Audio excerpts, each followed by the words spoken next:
नमस्कार, बहुत स्वागत है आपका। शाम के 6 बज चुके और मैं हाजिर हूं न्यूज अपडेट को लेकर। मध्य प्रदेश और छत्तीसगढ़ की तमाम बड़ी खबरों की बात होगी, वो भी अपडेट के साथ। साल का ये पहला बजट था, इस पर पूरे देश की नजर थी। बजट में आंध्र प्रदेश बिहार के विकास के साथ युवाओं के रोजगार के लिए भी बड़े ऐलान हुए हैं। पीएम मोदी ने क्या कुछ कहा है बजट के सामने आने के बाद, आप उनको सुनिए, फिर आपको बजट की बड़ी बातें भी बताते हैं। इस बजट में भी इनकम टैक्स में कटौती और स्टैंडर्ड डिडक्शन में भी वृद्धि का फैसला लिया गया है। टीडीएस के नियमों को भी सरल किया गया है। इन कदमों से हर टैक्स पेयर को अतिरिक्त बचत होने वाली है। इस बजट से महिलाओं की आर्थिक भागीदारी सुनिश्चित करने में मदद मिलेगी। बजट में मैन्युफैक्चरिंग पर भी बल है, इंफ्रास्ट्रक्चर पर भी बल है। इससे आर्थिक विकास को नई गति मिलेगी और गति को भी निरंतरता मिलेगी। तो पीएम मोदी का कहना है कि आर्थिक विकास को गति मिलेगी इस बजट से। बजट में आपके लिए क्या आया है, आइए आपको जल्दी से समझा देते ताकि आपको पता चले। महिलाओं के लिए बजट में क्या है? महिला विकास के लिए 3 लाख करोड़ रुपए का प्रावधान किया गया बजट में। महिलाओं के लिए बजट में क्या बड़ी बात है, यह भी आपको बता दें। देश भर में बनेंगे वर्किंग वीमेन्स हॉस्टल बनाए जाएंगे जो कि कामकाजी महिलाओं के लिए होंगे। महिला के नाम पर प्रॉपर्टी की रजिस्ट्री सस्ती हुई है। पहले कुछ परसेंटेज कम लगते थे, लेकिन अब इसको और कम किया जाएगा। जो रजिस्ट्री होती है उसको, पहली नौकरी में पीएफ में 1 महीने का वेतन एड ऑन किया जाएगा। ये महिलाओं की सौगात हम आपको बता रहे हैं। युवाओं के लिए क्या कुछ मिला है ये भी आपको बताते हैं, क्योंकि हर वर्ग के लिए सरकार ने कोशिश की है कुछ ना कुछ दिया जाए। अगले 5 साल में 4.1 करोड़ युवाओं को रोजगार दिया जाएगा। ये सरकार का टारगेट है। अगले 5 साल के लिए 4 करोड़ रोजगार मिलेंगे। 20 लाख युवाओं के लिए स्किलिंग प्रोग्राम भी तय किए गए हैं, जो कि युवा इससे जुड़ेंगे और अपने आप को और ज्यादा स्किल्ड करेंगे। 500 बड़ी कंपनी में 1 करोड़ युवाओं को इंटर्नशिप मिलेगी और इसको लेकर बाकायदा उन्हें भुगतान भी किया जाएगा 5,000 रुपए महीने के तौर पर। इंटर्नशिप के दौरान 5,000 रुपए का अलाउंस मिलेगा। 500 बड़ी कंपनियों में 1 करोड़ युवा इंटर्नशिप करेंगे, अपने आप को स्किल्ड करेंगे। इसके अलावा क्या है, युवाओं के लिए 30 लाख युवाओं को निर्माण क्षेत्र में रोजगार सृजन किया जाएगा। किसानों को क्या मिला है ये वो भी जल्दी से जान लेते हैं। महत्वपूर्ण यह है कि किसान के लिए कृषि क्षेत्र को 1.52 लाख करोड़ का बजट पेश किया गया है और यह पहले के बजट से ज्यादा है। कृषि मंत्री अपने मध्य प्रदेश से हैं, शिवराज सिंह चौहान। देश के 400 जिलों में खरीफ फसलों का डिजिटल सर्वेक्षण किया जाएगा। ये बड़ी बात आपको बता रहे हैं। बजट से जुड़ी हुई किसानों के लिए क्या खास है? 5 राज्यों में किसान क्रेडिट कार्ड जारी किए जाएंगे। 5 राज्यों के लिए ये केसीसी की योजना है। इसके अलावा रोजगार सृजन में तेजी लाने के उद्देश्य से राष्ट्रीय सहयोग नीति तैयार होगी। इसमें किसानों को फायदा होगा। साथ ही साथ प्राकृतिक खेती के लिए 1 करोड़ किसानों को समर्थन उन्हें दिया जाएगा, उन्हें मदद दी जाएगी सरकार की तरफ से। इसके अलावा 10,000 जैव इनपुट संसाधन केंद्र भी स्थापित किए जाएंगे। तो किसानों को लेकर बड़ी सौगात क्या है बजट में, ये आपको बता रहे हैं। दलहन और तिलहन में किसानों को आत्मनिर्भर भी बनाया जाएगा। बजट में किसानों को क्या मिला है? सब्जियों की सप्लाई चेन को मजबूत किया जाएगा। जो सप्लाई चेन है सब्जियों की मजबूत की जाएगी ताकि महंगाई पर भी कंट्रोल लगे। 27,000 करोड़ बढ़ा हुआ ये बजट है पिछली बार की तुलना में, और इसलिए 1.52 लाख करोड़ का बजट पेश किया गया है। अब गरीबों को क्या मिला है? सरकार ने हर तबके को कुछ ना कुछ दिया है। गरीबों को अगले 5 साल के लिए मुफ्त अनाज की योजना सरकार ने जारी की है, मुफ्त अनाज मिलेगा। इसके अलावा 1 करोड़ नए घर बनाए जाएंगे गरीबों के लिए प्रधानमंत्री आवास योजना की स्कीम के तहत। पीएम आवास योजना के लिए 10 लाख करोड़ का बजट रखा गया है। सोचिए आप, 10 लाख करोड़ का बजट, और ये गरीबों के लिए घर बनाए जाएंगे। उद्योगपतियों को क्या मिला है? बिजनेस जो करते हैं उनके लिए क्या मिला है? छोटे और मध्यम उद्योग एमएसएमई को लोन लेने में आसानी होगी। सरकार एक स्कीम लेकर आ रही है, लगातार काम भी करती है, और लोन सस्ते किए जाएंगे, आरामदायक किए जाएंगे। सरकार एक गारंटी फंड बनाएगी जो हर उद्योग को 100 करोड़ रुपए तक की गारंटी देगी। इससे बैंक ज्यादा लोन लेने के लिए, देने के लिए अलर्ट रहेंगे, तैयार रहेंगे। तो ज्यादा बैंक लोन दे सके इसके लिए गारंटी सरकार लेगी।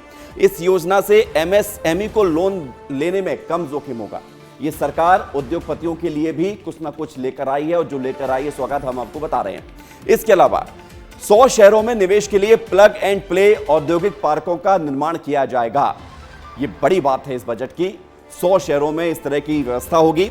12 औद्योगिक पार्कों को मंजूरी मिल चुकी है और ये औद्योगिक पार्क विकास के नए आयाम के तौर पर स्थापित किए जाएंगे। खनिजों के उत्पादन रिसाइकलिंग के लिए खनिज मिशन योजना भी शुरू की जा रही है। इसमें खनिज पदार्थों को और ज्यादा डेवलप किया जाएगा ताकि उनके लिए एक मिशन के तौर पर काम किया जा सके। 100 शहरों में हाट या स्ट्रीट फूड हब बनेंगे, फुटपाथ पर मार्केट लगेंगे, एक साप्ताहिक बाजार होगा और 100 शहरों को इसके लिए चयनित किया जाएगा। अब सबसे बड़ी बात है बजट को लेकर जो आप इंतजार करते हैं कि टैक्स में क्या हुआ है, इनकम टैक्स में क्या हुआ है, वो भी आप जान लीजिए जल्दी से। नया टैक्स स्लैब 2024 को आप इसको याद कर लीजिए। ये न्यू टैक्स रिजिम है। 3 लाख तक कोई टैक्स नहीं है, 3 से 7 लाख तक 5% है। पहले ये 6 लाख तक था, यानी कि 1 लाख रुपए इसमें बढ़ोतरी हो गई है। 7 से 10 लाख में 10% है, पहले ये 9 लाख तक था, अब 10 लाख हो गया, यानी कि यहां पर भी 1 लाख की बढ़ोतरी हुई है। 10 से 12 लाख में 15%, 12 से 15 लाख में 20% का इनकम टैक्स, और 15 लाख से अगर आप ज्यादा कमाते हैं तो आपको 30% इनकम टैक्स देना होगा। तो ये बजट की पूरी एबीसीडी हमने आपको बता दी है ताकि आपको पता चले कि बजट में आपके लिए क्या खास है, किसानों के लिए क्या खास है और साथ ही साथ युवाओं के लिए क्या खास है। मध्य प्रदेश के मुख्यमंत्री डॉक्टर मोहन यादव ने बजट के बाद क्या कुछ कहा है, सुनिए। श्रीमान नरेंद्र मोदी जी के नेतृत्व में विकसित भारत का आधार पर जो बजट प्रस्तुत किया गया, मेरी अपनी ओर से बजट की बहुत बहुत बधाई। मैं माननीय वित्त मंत्री श्रीमती निर्मला सीतारमण जी को भी बधाई देना चाहूँगा, जिनके माध्यम से भारत की चमक और महंगाई दर पर कंट्रोल करने की जो भावना है वो परिलक्षित होती है। खास करके सरकार की 9 सूत्री योजना जो प्रस्तुत की गई, जिसमें कृषि उत्पादकता, रोजगार और कौशल प्रशिक्षण, आर्थिक विकास, समावेशी मानव संसाधन विकास और सामाजिक न्याय पर उनने पूरा बजट केंद्रित किया है। उधर छत्तीसगढ़ के सीएम विष्णुदेव साय ने बजट पेश होने के बाद क्या कुछ कहा है, सुनिए। 1.52 लाख करोड़ रुपए बजट में प्रावधान किया गया है और इससे निश्चित रूप से कृषि और रोजगार के क्षेत्र में एक नई क्रांति आएगी, किसानों में समृद्धि बढ़ेगी। उसी तरह से जनजातीय उन्नत ग्राम योजना लॉन्च हुआ है। जनजातीय समाज के 63,000 गांव और 5 करोड़ लोगों को इससे फायदा होने वाला है। उधर मध्य प्रदेश बीजेपी के प्रदेश अध्यक्ष विष्णुदत्त शर्मा ने बजट पर क्या कुछ कहा है, सुनिए। जो बजट प्रस्तुत हुआ है हमारी वित्त मंत्री आदरणीय निर्मला सीतारमण जी ने, मैं सबसे पहले तो माननीय प्रधानमंत्री जी का धन्यवाद करता हूं, माननीय वित्त मंत्री जी का धन्यवाद करता हूं कि आज का बजट ये 2047 के विकसित भारत के संकल्प को पूरा करने का खाका तैयार करने वाला बजट है। उधर मध्य प्रदेश के डिप्टी सीएम और वित्त मंत्री जगदीश देवड़ा से बात की विस्तार न्यूज संवाददाता अंचल शुक्ला ने, देखिए। बधाई दूंगा, उनकी जितनी सराहना की जाए उतनी कम है। यशस्वी प्रधानमंत्री नरेंद्र मोदी जी के मार्गदर्शन में जो ये बजट पेश हुआ है, यह वास्तव में जनता का बजट है, जनता के लिए है और भारत के विकास का बजट है, विश्वास का बजट है। मुझे खुशी है कि यह बजट 2047 का जो लक्ष्य है कि विकसित राष्ट्रों की श्रेणी में हमारा देश नंबर 1 पर आए, उसी दिशा में ध्यान रखते हुए यह बजट पेश हुआ है। आज कैबिनेट की बैठक भी थी मध्य प्रदेश की और मुख्यमंत्री ने निर्देश दिए हैं कि आप देखिए कि जो देश का बजट है उसमें आपके विभाग के लिए क्या कुछ विशेष देख रहे हैं। सारे विभाग के अधिकारी, अलग अलग विभाग के अधिकारी उसका अध्ययन कर रहे हैं। अब सारी बातें चूंकि बजट पेश किया है, उसकी कॉपी आएगी तो किस प्रदेश को क्या क्या मिला है ये डिटेल जब पढ़ेंगे, उसमें जब संज्ञान में आएगा तब बता पाएंगे। मध्य प्रदेश के लिए कुछ खास आपको दिखाई दिया? मध्य प्रदेश के लिए भी मुझे लगता है कि बहुत कुछ होगा। पहले भी केन बेतवा वगैरह जैसे बहुत बड़ी बड़ी योजनाएं जो चंबल की है, ताप्ती की, काली सिंध का है, ये जो लिंक परियोजना जो है इस पर भी काफ़ी बजट दिया है और आने वाले समय में भी हमको पूरा भरोसा है कि वो बेहतर होगा। तो ये थे हमारे साथ में डिप्टी सीएम और वित्त मंत्री मध्य प्रदेश के, जो कि कह रहे हैं कि निर्मला सीतारमण का जो ये बजट है ये 2047 की जो परिकल्पना की गई है भारत की, उसको ध्यान में रखकर किया गया और निश्चित रूप से अभी उस पर सारे विभाग के मंत्रियों को मुख्यमंत्री ने कैबिनेट में ये कहा भी है कि आप अपने विभाग में देखिए कि इस राष्ट्र के बजट में क्या कुछ खास है। कैमरा पर्सन वीरेंद्र के साथ अंचल शुक्ला, विस्तार न्यूज। किसानों का बजट बड़ा है। केंद्रीय कृषि मंत्री शिवराज सिंह चौहान ने बजट पर क्या कुछ कहा है, सुनिए।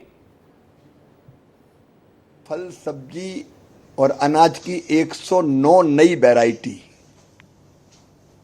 बीज की वो जारी की जाएगी, जो जलवायु अनुकूल होगी और ग्लोबल वार्मिंग के इस खतरे में चाहे ज्यादा तापमान हो या कम पानी हो, अच्छा उत्पादन देंगे। न केवल उत्पादन बढ़ाने की बात है, अपितु लागत घटाने के प्रयत्न भी इस बजट में हैं। उधर कांग्रेस को यह बजट पसंद नहीं आया है। कांग्रेस के अध्यक्ष जीतू पटवारी ने बजट को निराशाजनक बताया और कहा है कि मध्य प्रदेश से बीजेपी के 29 सांसद हैं दिल्ली में, यह छलावा है मध्य प्रदेश के साथ। सुनिए। थोड़े से मैं इतना कहना चाहता हूं कि मध्य प्रदेश के साथ इस बजट में छलावा हुआ है, उस भावना का अनादर हुआ, अपमान हुआ है, जिसमें 29 के 29 सांसद बीजेपी को मिले हैं। साथ ही साथ देश में क्या हुआ यह भी आपको बता देते हैं, क्योंकि इस वक्त एक बहुत बड़ी खबर मिल रही है। उस खबर से इस बुलेटिन की शुरुआत करते हैं। खबर यह है कि नीट परीक्षा मामले में सुप्रीम कोर्ट ने बड़ा फैसला दे दिया है। नीट मामले में दोबारा परीक्षा नहीं होगी। सुप्रीम कोर्ट ने दोबारा परीक्षा से इनकार कर दिया है। पूरी परीक्षा रद्द करना उचित नहीं है। तो आप ये समझें कि सरकार भी, एनटीए भी लगातार ये कहती रही है कोर्ट में पक्ष रखते हुए कि दोबारा पूरी परीक्षा रद्द करना उचित नहीं होगा, ये छात्रों के साथ अन्याय होगा। और सुप्रीम कोर्ट ने भी यही टिप्पणी की है। दोबारा परीक्षा से छात्रों पर असर होगा। परीक्षा में खामी के पर्याप्त सबूत भी नहीं है। दिल्ली से इस वक्त की बड़ी खबर आपको बता दें, और खबर यह भी है कि कल से नीट की काउंसलिंग शुरू होने जा रही है। बड़ी खबर है, कल से नीट की काउंसलिंग शुरू होगी। और सीधे रुख करते हैं ग्राउंड जीरो पर। हमारे संवाददाता मौजूद हैं, अमृत तिवारी दिल्ली से, सूरज तिवारी भोपाल से। सबसे पहले अमृत, ये बताइए कल से काउंसलिंग की शुरुआत होने जा रही है और कोर्ट के इस फैसले को किस नजरिए से देखें?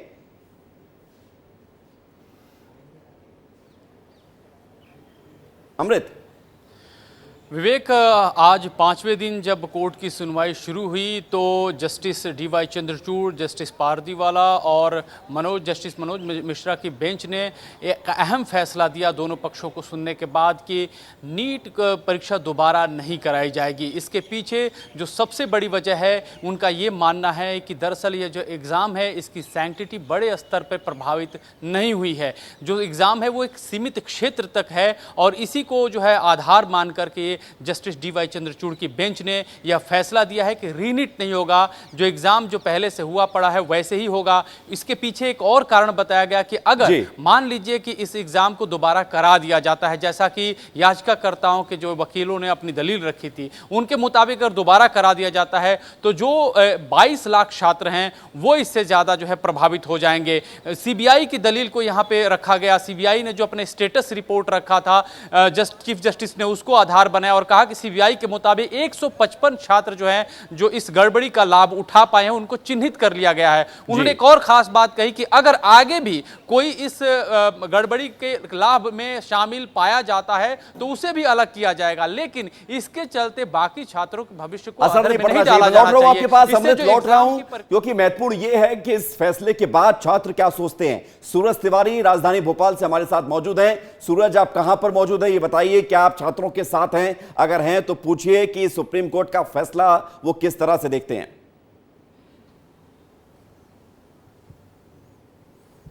देखिए विवेक, मैं एक कोचिंग में मौजूद हूँ, नीट विंटर कोचिंग है, और यहाँ जो टीचर तैयारी करवाते हैं छात्रों को, एक लंबा संघर्ष भी इन्हें आपने करते हुए देखा होगा। राजधानी भोपाल की सड़कों में इन्होंने जमकर विरोध प्रदर्शन किया था, सिर्फ इसलिए कि छात्रों के भविष्य से जो खिलवाड़ हो रहा है वो खिलवाड़ बंद हो। जिस तरह से परीक्षा में फर्जीवाड़े का मामला सामने आया था, उसके बाद छात्रों की आवाज़ भी इन्होंने उठाई थी। डॉक्टर अमित गुप्ता मेरे साथ मौजूद हैं। सर, जिस तरह से पूरा फैसला आया, सुप्रीम कोर्ट ने तो कह दिया कि जिस तरह से आरोप लगाए जा रहे थे, अब पेपर जो है, परीक्षा जो है वो रद्द नहीं होगी, कैसे देखते हैं पूरे फैसले? देखिए, सुप्रीम कोर्ट हमारे देश की शीर्षस्थ अदालत है, तो उसका जो भी फैसला है उसको स्वीकार करना हम सबका कर्तव्य है। परंतु मैं अपने व्यक्तिगत रूप से कहना चाहूँगा, सीबीआई की रिपोर्ट्स पूरे तरीके से अभी तक आई नहीं थी और इस तरीके का फैसला दे देना कि रीनीट अब नहीं होगा, मेरे ख्याल से ये कहीं ना कहीं छात्रों के मनोबल को कमज़ोर करने वाला है, तोड़ने वाला है। परंतु मैं सारे स्टूडेंट्स को यही एडवाइस करूँगा कि हम लोगों को इस चीज़ का और वेट नहीं करना चाहिए और अपने अपने फ्यूचर की तैयारी लग जाना चाहिए। फ्यूचर की तैयारी करनी चाहिए, ये कहना है कोचिंग संचालक का। बहुत शुक्रिया आप दोनों का हमारे साथ जुड़ने के लिए, तमाम जानकारी के लिए। और गुना से इस वक्त की एक बहुत बड़ी खबर मिल रही है, जहां पर महिला के साथ जमीन विवाद में मारपीट की गई है। आरोपी का घर तोड़ने पहुंची थी पुलिस। गांव के लोगों ने पुलिस पर पथराव कर दिया है। पथराव में एसडीओपी घायल भी हुए हैं। महिला के साथ जमीन विवाद मामले में मारपीट की गई है। आरोपी का घर तोड़ने को लेकर पुलिस पहुंची। ये तस्वीर, ये खबर हमने आपको दिखाई थी गुना से। उसके बाद जब पुलिस की टीम यहां पर पहुंची, जिस महिला के साथ मारपीट हुई थी, उस महिला के आरोपी जिसने मारपीट की थी, उस आरोपी का घर तोड़ने के लिए पुलिस पहुंची। तस्वीर हम आपको दिखा रहे हैं गुना से, जहां पर पुलिस के ऊपर पथराव कर दिया गया। विस्तार न्यूज पर यह तस्वीर एक्सक्लूसिव आपको दिखा रहे हैं। महिला के साथ जमीन विवाद में मारपीट का यह पूरा मामला, जिसको लेकर अब एक्शन लेने के लिए जब पुलिस पहुंची तो पुलिस के ऊपर वहां के लोगों ने पथराव कर दिया। तस्वीर आपको दिखा रहे हैं चकलौड़ा, ये जो जगह है जहां पर पुलिस ने पथराव किया, माफ कीजिएगा, पुलिस पर पथराव किया गया है और लोगों ने इसका विरोध किया है। आरोपी का घर तोड़ने के लिए प्रशासन यहां पर पहुंचा हुआ था। जिस तरह से महिला के साथ ज्यादती की गई थी, उसके साथ मारपीट की गई थी और उसको जान से मारने का प्रयास किया गया था। और अब इस पूरे मामले में जब प्रशासन की तरफ से एक्शन लिया गया है, मामला क्या है यह भी आपको बताते हैं। सरकारी जमीन को लेकर दो पक्षों में विवाद हुआ। गुना जिले के फतेहगढ़ थाना क्षेत्र के ग्राम विष्णुपुरा में सरकारी जमीन पर कब्जे को लेकर दो पक्षों में विवाद हुआ था। विवाद में मारपीट का वीडियो वायरल हुआ, जहां वायरल वीडियो में एक पक्ष के लोग महिला के साथ बेरहमी से मारपीट करते हुए नजर आए थे। और अब पुलिस ने इस पर एक्शन लेने के लिए यहां पर पहुंची है। हेलो,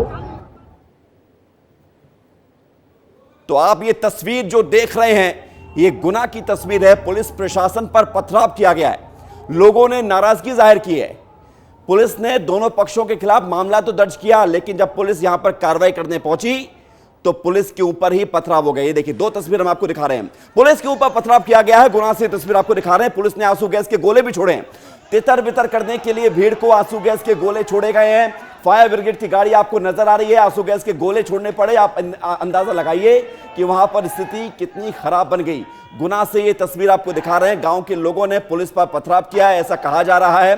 तस्वीर आपको दिखा रहे हैं। पुलिस की बड़ी टीम यहां पर मौजूद थी। एक्शन लेने के लिए पुलिस की टीम यहां पर पहुंची, लेकिन इसी बीच पुलिस पर ही पथराव हो जाता है। मारपीट का पूरा मामला जमीन विवाद को लेकर, और इसी मामले को लेकर अब पुलिस के सामने ये चुनौती बन गई कि स्थिति को कैसे काबू में पाया जाए, कैसे काबू में लिया जाए। आंसू गैस के गोले छोड़े गए हैं। तस्वीर आपको दिखाना है गुना से, जहां पर भीड़ पर आंसू गैस के गोले इसलिए छोड़े गए ताकि भीड़ वहां से हटे, क्योंकि भीड़ ने पुलिस प्रशासन के ऊपर ही पत्थरबाजी कर दी है। यह तस्वीर आपको गुना की दिखा रहे हैं। गांव के लोगों ने पुलिस पर पथराव किया है। वजह है जमीन विवाद का पूरा मामला। महिला के साथ बेरहमी के साथ मारपीट की गई थी। वो तस्वीर सामने आई थी, वो तस्वीर वायरल भी हुई थी। लेकिन इन सबके बीच जब पुलिस प्रशासन की टीम यहां पर पहुंचती है, आप तस्वीर देखिए, शोर सुनिए और अंदाजा लगाइए कि स्थिति कितनी खराब हो गई थी। पुलिस प्रशासन ने स्थिति में काबू पाने के लिए तुरंत आंसू गैस के गोले छोड़े हैं। और आप देखेंगे कुछ लोग जो है नारेबाजी करते हुए नजर आए हैं। विस्तार न्यूज पर यह तस्वीर आप देख रहे हैं एक्सक्लूसिव गुना से, जहां पर महिला के साथ जमीन विवाद मामले में मारपीट का यह पूरा मामला है। पुलिस की टीम पहुंचती है कार्रवाई करने के लिए, लेकिन कार्रवाई हो उससे पहले ही पुलिस के ऊपर ही पथराव हो जाता है। मोहन बघेल हमारे साथ जुड़ गए हैं, वहीं पर मौजूद है जहां ये पूरा घटनाक्रम हुआ है। मोहन, बताइए स्थिति कैसी है और पथराव क्यों हुआ पुलिस पर? जी बिल्कुल, मैं आपको बता दूं कि कल जो है यहाँ पर एक महिला के साथ बर्बरता की गई थी, जहां पर उस मामले में गुना के जिला प्रशासन ने आज कार्रवाई की। यहाँ पर हिंदू संगठनों ने विरोध जताया था। और हेलो, तस्वीर दिखाते रहिए साथ साथ।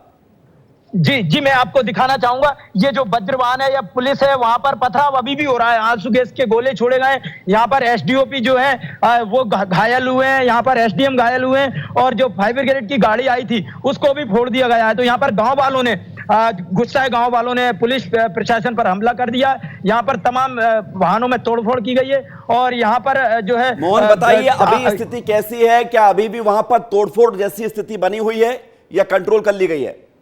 तोड़फोड़ की जा रही है, लेकिन यहाँ पर अभी पुलिस बल और तमाम यहाँ पर लॉ एंड ऑर्डर जो आरोपी था उसके घर में तोड़फोड़ कर दी गई है, उसके पूरे घर को ध्वस्त कर दिया गया, गेट वेट तोड़ दिए गए। यहाँ पर जो प्रशासन था आरोपी का, उसका बिल्डोजर से घर दुकान गिराने के लिए आए थे, लेकिन यहाँ गुस्सा है गांव वालों ने उस घर को पूरी तरह से तहस नहस कर दिया है। वहां पर पहले पुलिस प्रशासन ने महिलाओं को सुरक्षित निकाला और उनको वहां पर सुरक्षित पुलिस स्टेशन। मोहन, एक बात बताइए कि जब लोगों ने ही उस घर को तोड़ दिया और वही काम करने अगर पुलिस पहुंची हुई थी तो फिर पुलिस पर पथराव क्यों हुआ? पहले बिल्डोजर तोड़ने के बाद सारी कार्रवाई पूरी कर ली गई थी, इसके बाद गांव वाले मकान को तोड़ने के लिए अड़े हुए थे, लेकिन मकान उनका चूंकि रहवासी इलाके में था, इस वजह से वो लीगल था, तो पुलिस और उस पर केवल जो अनलीगल था शासकीय जो जमीन थी उसको पर तोड़ने के आदेश हुए थे, लेकिन गांव वाले जो अड़े थे वो उनके निजी मकान को तोड़ने के लिए अड़े थे और इसी बीच पुलिस प्रशासन ने और वहां पर तोड़ने की कार्रवाई को मुनासिब नहीं समझा और इसी वजह से यहाँ गुस्साए ग्रामीणों ने पुलिस प्रशासन पर हमला कर दिया। यहाँ पर तमाम लोग घायल हुए, पुलिसकर्मी भी घायल हुए हैं। कितने लोग घायल हुए हैं मोहन बताइए? एसडीओपी घायल हुए हैं आप बता रहे हैं, और कितने लोग घायल हुए हैं? यहाँ पर करीबन 1 दर्जन से अधिक पुलिस और प्रशासन के लोग जो है वो घायल हुए हैं। यहाँ मौके पर एसडीएम है, एसडीओपी और तमाम जो जिले के आला अधिकारी हैं। मैं दिखाना चाहूंगा यहाँ पर ये जो 5 ग्रेड है, ये लाइव तस्वीरें हैं। जो 5 ग्रेड आप मेरे तस्वीरों में पीछे देख रहे होंगे, जो पूरी तरह से क्षतिग्रस्त हो गई है ये, और तमाम यहाँ पर इधर पुलिस अब जिले से फोर्स भी आ गया है तमाम। जो मैं दिखाऊंगा यहाँ पर कैमरा पर्सन से कहूंगा ये दिखाएं, ये सारा जो पूरा अब जो लोग हैं गाँव के वो यहाँ से अब इनको खदेड़ दिया गया है, लेकिन फिर भी अभी पत्थरबाजी कर रहे हैं, दूर से पत्थर आ रहे हैं यहाँ पर। तो आप देख सकते हैं तस्वीरों में किस तरह से गांव वालों ने उपद्रव मचाया और पुलिस प्रशासन ने मोहन, पुलिस तो बात नहीं करेगी आपसे शायद, लेकिन गांव वालों से अगर साथ में खड़े होकर आप बात कर सके तो। जी हेलो, और तस्वीर भी दिखाइए मोहन। तस्वीर दिखाते रहिए और कोई अगर बात करे तो बात भी कीजिए। जी, मैं यहाँ पर अभी ये 5 ग्रेड के कर्मचारी हैं जिनसे मैं आपकी बात कराना चाहूंगा। वो बात नहीं करेंगे। ये पुलिसकर्मी है हमारे साथ जो घायल हुए हैं। अच्छा भैया, पत्थर लगा है मेरे पीछे। अच्छा, इनके ये पत्थर लगा है, ये दिखाएं निशान इनको जो पत्थर लगा है। ये पुलिस के ये लखन सिंह रघुवंशी हैं, ये जो घायल हुए हैं ये 5 ग्रेड के कुछ कर्मचारी हैं। अच्छा भैया, आप उस टाइम जब गाड़ी में ही थे जब हमला हुआ था? सामने से डायरेक्ट पत्थर फेंकना चालू करा उन्होंने, सीधा कांच में पड़ा, वो तो कांच से लगा तो मैं बच गया, नहीं तो वो ऊपर ईंटें अपनी गाड़ी में पत्थर, कांच की बोतलें, पता नहीं क्या क्या फेंका उन्होंने। गाँव वाले इतने उत्सुक हो गए, सब प्रशासन कार्रवाई कर रहा था, उसके बाद पूरा हंगामा कर दिया यहाँ पर। तो निश्चित आप देख सकते हैं तमाम लोग घायल हुए यहाँ पर, कर्मचारी जो जिला प्रशासन के वो घायल हुए। ये बताइए कि क्या एक ही गांव के लोग वहां मौजूद थे या आसपास के गांव के लोग भी आ गए थे? क्योंकि जो तस्वीर देख रहे हैं बहुत तोड़फोड़ हुई है और हिंसा हुई है जो हुए थे और सुबह से ये कार्रवाई चल रही थी। तमाम चूंकि जो थाना प्रभारी थे उसको लाइन अटैच करने की बात कही जा रही थी, तमाम जो मांगे थी, लेकिन पुलिस प्रशासन ने उनकी मांग मान ली थी। जिला प्रशासन ने वहां पर तमाम जो उनकी मांगे थी, जिस तरह से कि एफआईआर दर्ज करनी चाहिए, जो घायल जो पीड़ित महिला थी उसके विरुद्ध भी उनके तरफ से भी एफआईआर दर्ज कर ली गई थी। आरोपियों की तरफ से गंभीर धाराओं में मामला दर्ज कर लिया गया था। इसके बाद आइडेंटिटी किया था, उनके जो अतिक्रमण वाली जगह थी उसको तोड़ने की कार्रवाई की गई थी, लेकिन इसके बाद गुस्साए गांव वालों ने आज ये हमला कर दिया। मोहन, अभी की स्थिति बताइए, आप विस्तार से बताइए। अभी अब क्या स्थिति है? पत्थरबाजी खत्म हो चुकी है, सब लोग अपने घर पहुंच चुके हैं, पुलिस वहां पर लौट रही है या बनी हुई है? नहीं, अभी बिल्कुल यहाँ पर अभी कोई पुलिस नहीं लौट रही, क्योंकि वहां पर जो घर में हो सकता है उनके परिवार के कोई लोग हों, लेकिन यहाँ पर अभी उस घर में तोड़फोड़ कर रहे हैं। लेकिन अभी यहाँ पर गांव के लोग अभी भी पत्थरबाजी कर रहे हैं। अभी भी पत्थरबाजी हो रही? कहां पर पत्थरबाजी हो रही है मोहन? ये जो गाड़ी खड़ी हुई है इसके आगे? ये गुना जिले के बमोरी के चकलोड़ा पंचायत का मामला, चकलोड़ा गांव का मामला है। और यहाँ पर कई बार जैसे देखें, यहाँ पर अतिक्रमण को लेकर, यहाँ पर चूंकि शासकीय भूमि को लेकर ये विवाद हुआ था और इसी विवाद को लेकर यहाँ पर ये कार्रवाई की गई। मोहन, अब ये बताइए कि क्या पुलिस के बड़े अधिकारी वहां पहुंचे हुए हैं? कौन कौन से बड़े अधिकारी मौजूद हैं? यहाँ पर एसडीएम है, यहाँ पर दूसरा यहाँ पर एसडीओपी है और एडिशनल एसपी खुद मौके पर यहाँ मोर्चा संभाले हुए हैं। इसके बावजूद यहाँ पर पुलिस प्रशासन पूरी तैयारी से आया था। यहाँ पर आंसू गैस के गोले भी छोड़े गए, लेकिन गुस्साई भीड़ ने पुलिस प्रशासन पर पथराव कर दिया। और अभी भी देखिए, मैं दिखाना चाहूंगा यहाँ पर तस्वीरों में, अभी भी ये गाड़ियां जो है वो तोड़फोड़ की गई है, वहां पर अभी भी टूटे पड़ी हैं और अभी भी पत्थरबाजी हो रही है। मैं दिखाना चाहूंगा, इस तरफ से भी ये पत्थरबाजी हो रही है, ये पीछे मेरे इस तरफ लोग खड़े हैं, ये दिख रहे हैं। मोहन, ख्याल रखिएगा अपना, आपको पत्थर ना लगे ये देखिएगा। लेकिन बड़ी खबर आपको गुना से दिखा रहे हैं। गुना में पत्थरबाजी हुई है, पुलिस प्रशासन के ऊपर हुई है। खबर ये है, जमीन विवाद को लेकर दो पक्षों में कल विवाद होता है, महिला के साथ मारपीट होती है। उसके बाद पुलिस की टीम यहां पर एक्शन लेने जाती है, पुलिस की टीम अवैध अतिक्रमण को हटा देती है। लेकिन वहां के लोगों का कहना था कि घर पूरा गिराया जाए, पुलिस वो कार्रवाई नहीं करती है तो भीड़ उग्र हो जाती है। उसके बाद भीड़ फिर पत्थर बरसाने शुरू कर देती है पुलिस टीम के ऊपर ही, जिसके बाद पुलिस टीम ने मोर्चा को संभाला है। भीड़ के बीच में आंसू गैस के गोले छोड़े गए हैं, कुछ पुलिसकर्मी घायल हुए हैं, एसडीओपी भी घायल बताए जा रहे हैं, अस्पताल उनको भेजा गया है। तस्वीर आपको दिखा रहे हैं, ये कल का मामला, जो मामला सामने आया था, बेरहमी के साथ एक महिला के साथ मारपीट की गई थी। और अब इसी खबर के मामले में जब ये वायरल हुआ वीडियो, खबर दिखाई गई, तो उसके बाद पुलिस प्रशासन की टीम यहां पहुंची। लेकिन गांव के लोग उग्र हो गए, गांव के लोग नाराज हो गए, इस तरह आक्रोशित हो गए कि उन्होंने घर में तोड़फोड़ करनी शुरू कर दी, पुलिस टीम के ऊपर पथराव शुरू कर दिया। पुलिस टीम ने अपना बचाव करते हुए स्थिति को संभालने की कोशिश की, आंसू गैस के गोले छोड़े गए। और जो मोहन हमारे सहयोगी वहां पर बने हुए तस्वीर भेज रहे हैं, उनका यह कहना है कि अभी भी पत्थरबाजी हो रही है। एसडीओपी के साथ साथ एसडीएम भी मौके पर मौजूद हैं, एडिशनल एसपी वहां पर मौजूद हैं, साथ ही साथ पुलिस की बड़ी संख्या में टीम मौजूद है। फायर ब्रिगेड की गाड़ी को तहस नहस कर दिया गया है, कुछ लोगों के हाथों में चोट आई है। और ये सारा अपडेट आपको बता रहे हैं गुना से। ये जो पत्थर फेंकते हुए आपको लोग नजर आ रहे हैं, ये गुना की तस्वीर है। एक तरफ से पत्थरबाजी, दूसरी तरफ से पुलिस की टीम आंसू गैस के गोले छोड़ते हुए ताकि भीड़ को वहां से हटाया जा सके।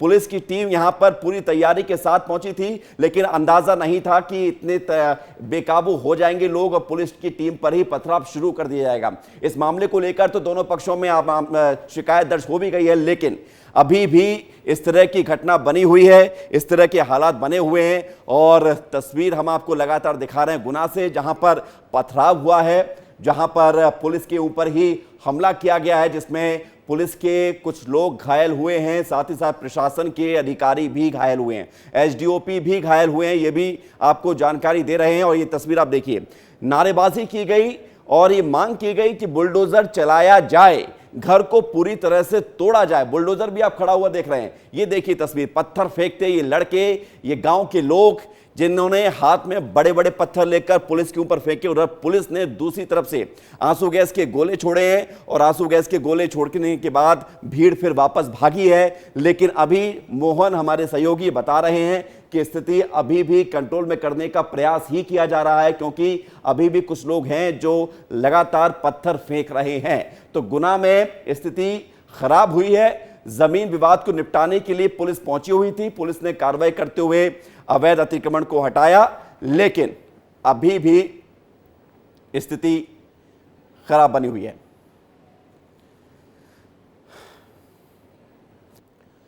बढ़ते आगे, मध्य प्रदेश में सबसे ज्यादा चर्चा इस वक्त नागर सिंह चौहान की नाराजगी को लेकर है। वन विभाग छीने जाने से पहले नागर सिंह चौहान ने बागी तेवर दिखाए और वो तेवर पर अभी टिके हुए हैं। इस मुद्दे पर खुलकर आगे आ गए हैं। उन्होंने कह दिया है कि अगर उनकी बात नहीं सुनी गई तो वो पद से इस्तीफा दे देंगे।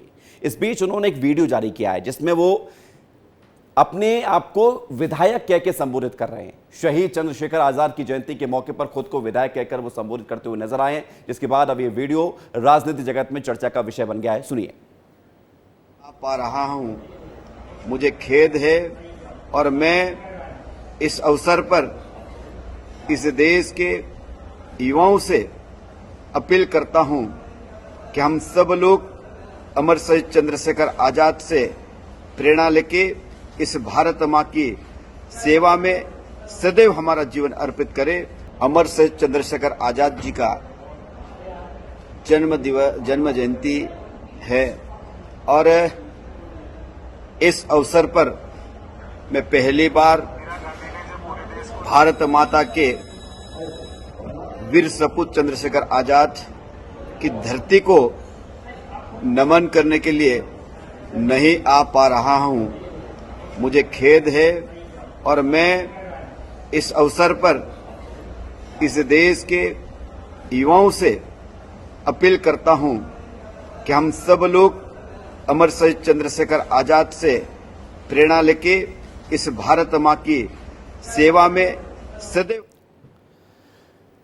तो नागर सिंह चौहान अपने आप को विधायक कह रहे हैं, हालांकि वो मंत्री भी हैं। अभी जब हम आपको खबर बता रहे हैं, अभी तक इस्तीफा हालांकि वो कभी भी दे सकते हैं क्योंकि उनके तेवर बागी हैं, और किस लिए बागी हैं वो भी खबर आपको बता देते हैं। मंत्री रामनिवास रावत, जिन्हें उन्हीं का यानी नागर सिंह चौहान का एक विभाग मिला वन एवं पर्यावरण मंत्री के तौर पर, आज रामनिवास रावत ने अपना पदभार ग्रहण कर लिया है। एक पेड़ मां के नाम के साथ शुरू होगा एक और नया अभियान, अब पितरों के नाम पर पेड़ लगाए जाएंगे, ये कहना है नए वन मंत्री रामनिवास रावत का। लेकिन इस बीच नागर सिंह चौहान की नाराजगी पर रामनिवास रावत ने चुप्पी भी साधी और एक मुस्कुराहट भी दिखाई है। पहले आप वो बाइट सुनिए।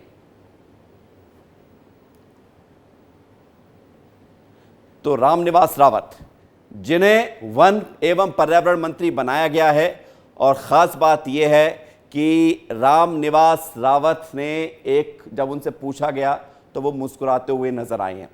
तो ये मध्य प्रदेश के सियासी हलकों में दो चर्चा है, वो नागर सिंह चौहान को लेकर है, वो चर्चा रामनिवास रावत को लेकर है। अब जरा ये तस्वीर देखिए, आप देख रहे हैं आप इनको, ये नागर सिंह चौहान है, कैबिनेट मंत्री हैं, अपने आप को विधायक कह रहे हैं और चेहरे पर तनाव साफ दिख रहा है, स्माइल नहीं है। अब जरा इनको देखिए आप, रामनिवास रावत को।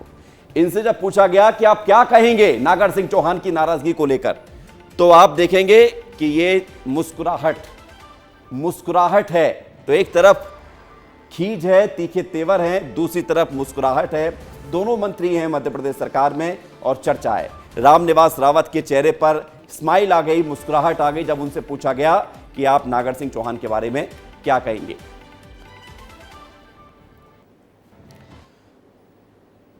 नागर सिंह चौहान का विवाद बढ़ता जा रहा है। उधर कांग्रेस के प्रदेश अध्यक्ष जीतू पटवारी ने क्या कुछ कहा है, सुनिए।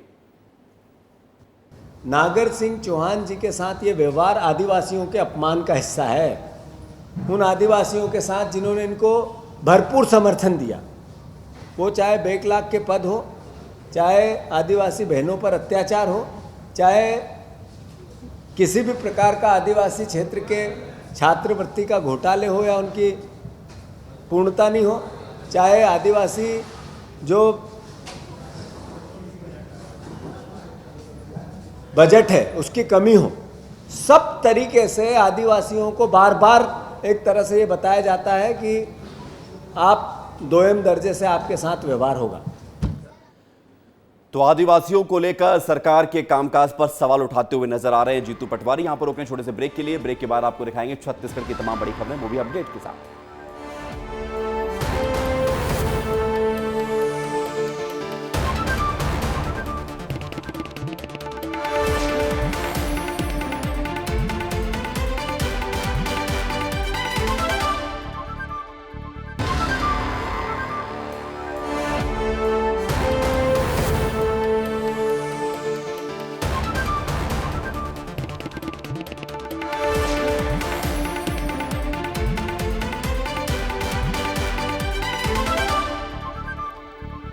ब्रेक के बाद आपका स्वागत है और अब बात करते हैं छत्तीसगढ़ की तमाम बड़ी खबरों की। और पहली बड़ी खबर है जहां पर छत्तीसगढ़ सरकार के खिलाफ कांग्रेस बड़ा प्रदर्शन करने जा रही है। 24 जुलाई को होने वाले प्रदर्शन में प्रदेश भर के दिग्गज नेता सहित तमाम संख्या में कार्यकर्ता पहुंचेंगे। आखिर कौन से वो मुद्दे हैं जिसे लेकर कांग्रेस प्रदर्शन करने जा रही है, जिसके चलते रायपुर के स्कूल भी बंद रहेंगे, इस रिपोर्ट को आप देखिए।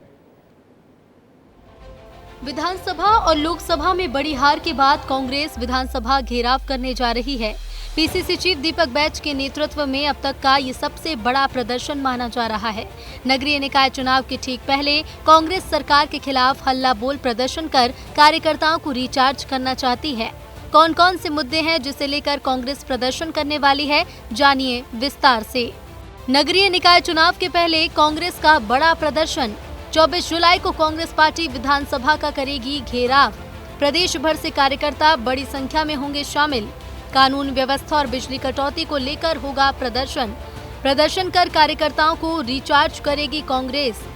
नगरीय निकाय चुनाव के पहले कांग्रेस जनता से जुड़े मुद्दे को उठाकर जनता को ही साधना चाहती है और बीजेपी पर करारा प्रहार कर रही है, जिसे लेकर पीसीसी चीफ दीपक बैज का बयान सामने आया, जिसमें उन्होंने बीजेपी पर तंज कसा और कहा कि बीजेपी की सरकार इस प्रदर्शन से डरी हुई है और अपनी नाकामियों को छिपाने के लिए हथकंडे अपना रही है।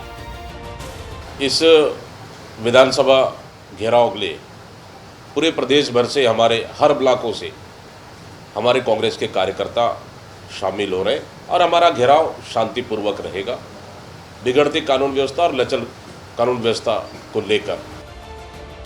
वहीं कांग्रेस के इस बयान पर पलटवार करते हुए डिप्टी सीएम अरुण साव ने कांग्रेस पर तंज कसा, कहा कि कांग्रेस केवल और केवल राजनीति कर रही है। विष्णुदेव साय के नेतृत्व में प्रदेश का विकास हो रहा है, सरकार जनता की आशाओं और आकांक्षाओं को पूरा कर रही है।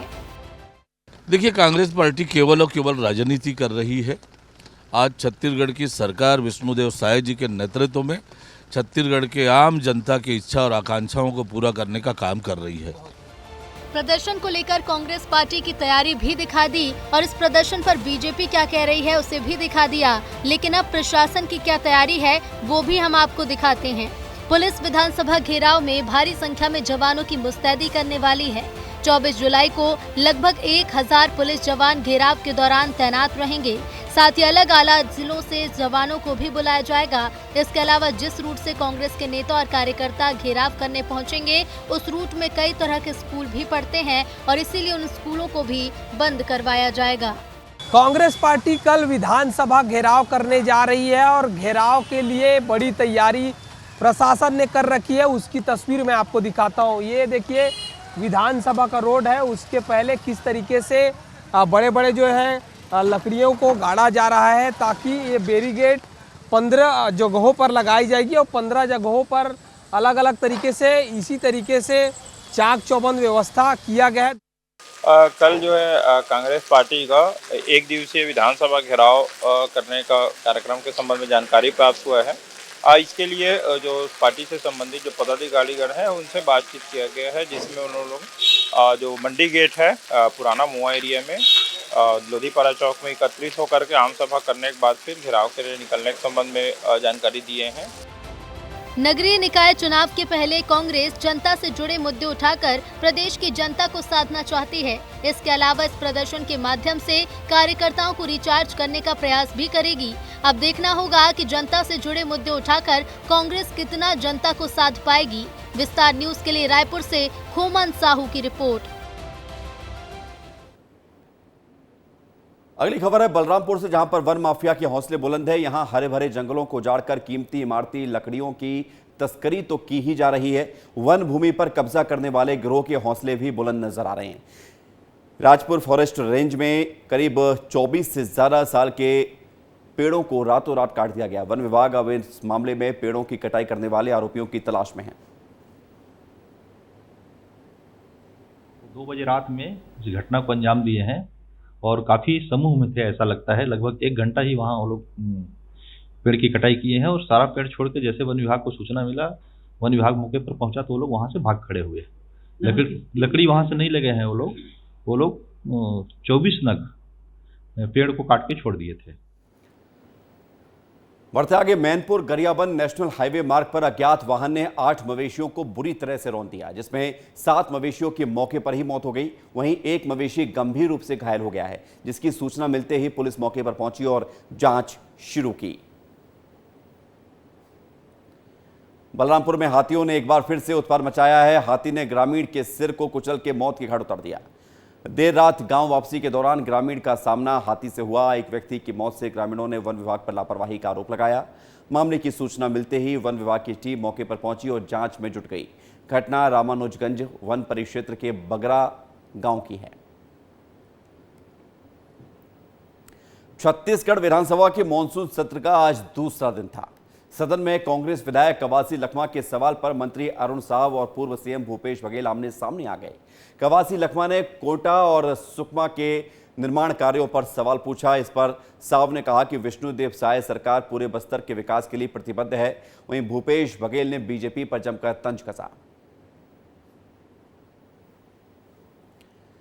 बिलासपुर से खबर है जहां पर शिवनाथ नदी में स्पिरिट बहाने का मामला और इस मामले में भाटिया वाहन फैक्ट्री बंद रखने के आदेश दिए गए हैं। जांच तक शराब फैक्ट्री को बंद रखने का आदेश दिया गया है। जिला प्रशासन ने यह आदेश जारी किया है। नदी में लाखों मछलियां मरी हुई मिली थी। भाटिया वाइन फैक्ट्री के मालिक का बयान है, किसी और ने नदी में बहाई मरी हुई मछलियां, हमारा कोई लेना देना नहीं है। और आइए मानसून की खबरों पर रुख करते हैं, क्योंकि रायपुर से भी बड़ी खबर ये मिल रही है कि मौसम विभाग ने अलर्ट जारी किया है। अगले 3 घंटे के लिए 11 जिलों के लिए येलो अलर्ट जारी किया गया, 19 जिलों के लिए ऑरेंज अलर्ट जारी किया गया। बलौदाबाजार, बेमित्रा, जांजगीर चांपा, कबीरधाम, बिलासपुर में येलो अलर्ट जारी किया गया है। महासमुंद, मुंगेली, रायगढ़, रायपुर, सक्ती, सारंगढ़, बिलाईगढ़ में येलो अलर्ट जारी किया गया है। उधर बालोद, बलरामपुर, बस्तर, बीजापुर, दंतेवाड़ा, धमतरी, गरियाबंद ऑरेंज अलर्ट जारी किया गया है। गोरेला, पेंड्रा, मरवाही, जशपुर, कांकेर, कोंडागांव, कोरबा, कोरिया में ऑरेंज अलर्ट जारी किया गया है। कवर्धा जिले में रुक रुक कर लगातार बारिश हो रही है, जिससे आम जनजीवन अस्त व्यस्त हो गया है। जिले के ग्रामीण अंचलों में नदी नाले पुल के ऊपर से बह रहे हैं। बारिश से कामकाज ठप हो गया है। एक तरफ आसमान से आफत बरस रही है, तो वहीं आम लोगों की भी लापरवाही देखने को मिली है। एक ट्रैक्टर चालक तेज बहाव के बीच ट्रैक्टर पार कर रहा था। इसी दौरान ट्रैक्टर पलटने से हादसा हो गया। करीब 5 लोग ट्रैक्टर पर सवार थे, जिन्होंने कूदकर अपनी जैसे तैसे जान बचाई है। तस्वीर आप देख रहे हैं कवर्धा की। तेज बहाव के बीच पुल में ये ट्रैक्टर बह गया। ट्रैक्टर पर सवार 5 लोगों ने जैसे तैसे अपनी जान बचाई है। राजनांदगांव में पिछले 2 दिनों से रुक रुक कर हो रही बारिश से नदी नाले उफान पर हैं। वहीं शिवनाथ नदी का जलस्तर बढ़ा हुआ है। शहर के मोहारा शिवनाथ नदी अपने उफान पर है। शिवनाथ नदी के किनारे बसे गांव में जिला प्रशासन के द्वारा अलर्ट जारी किया गया है। शिवनाथ नदी अपने खतरे के निशान से ऊपर बह रही है। नदी का जलस्तर बढ़ रहा है, लेकिन लोग अपनी जान जोखिम में डालकर नदी किनारे सेल्फी लेते हुए भी नजर आ रहे हैं। धमतरी के नवीन शासकीय प्राथमिक शाला में पानी भर गया, जिसके बाद स्कूल के बाहर बच्चे बस्ता लेकर पानी सूखने का इंतजार करते रहे। वहीं नवीन शाला की इस स्थिति से स्कूल निर्माण में लापरवाही का ग्रामीणों ने आरोप लगाया है। धमतरी जिले के लगभग 8 किलोमीटर दूर तेलिन सत्ती गांव का यह मामला है।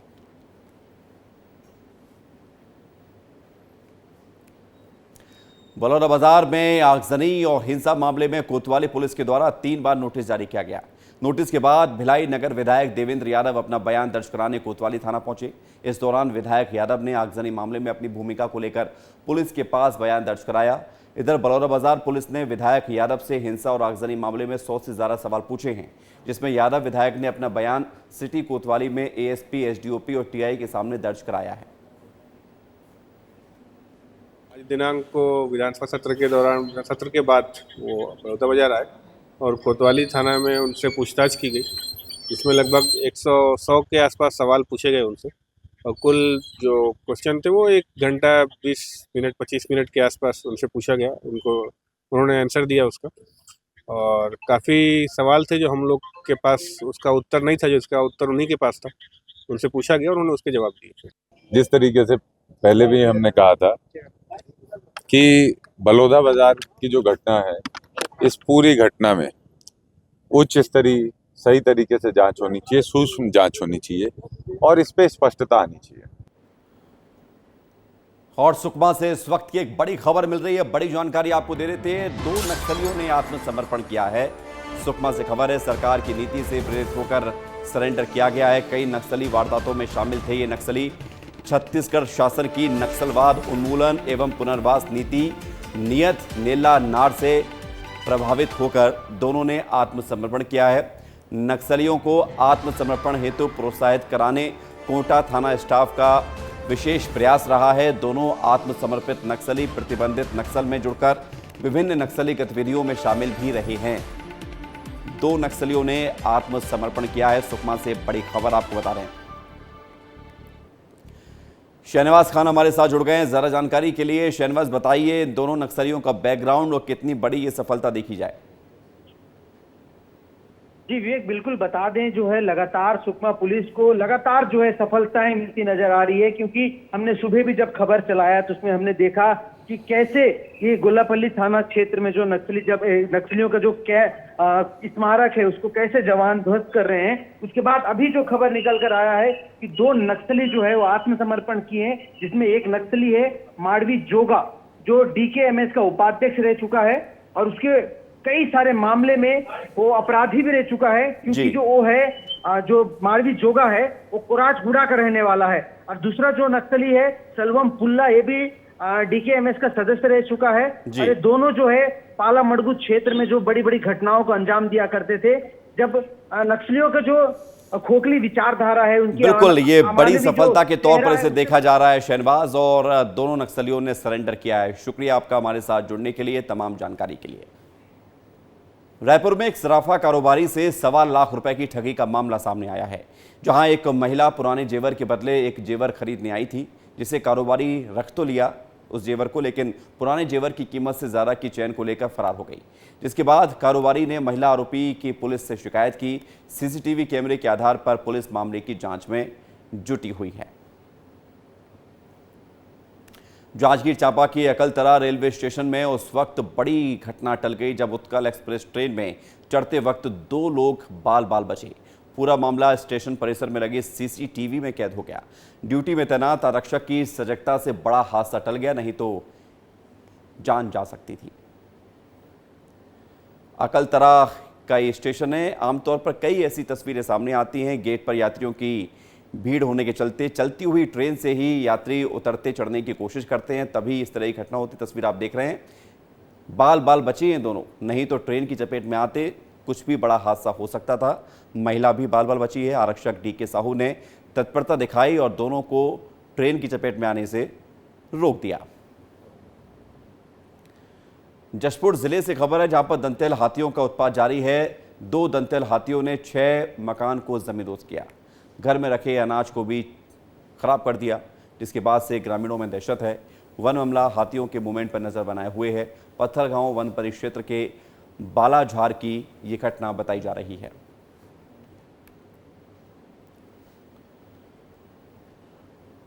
और इसी के साथ इस बुलेटिन में इतना ही।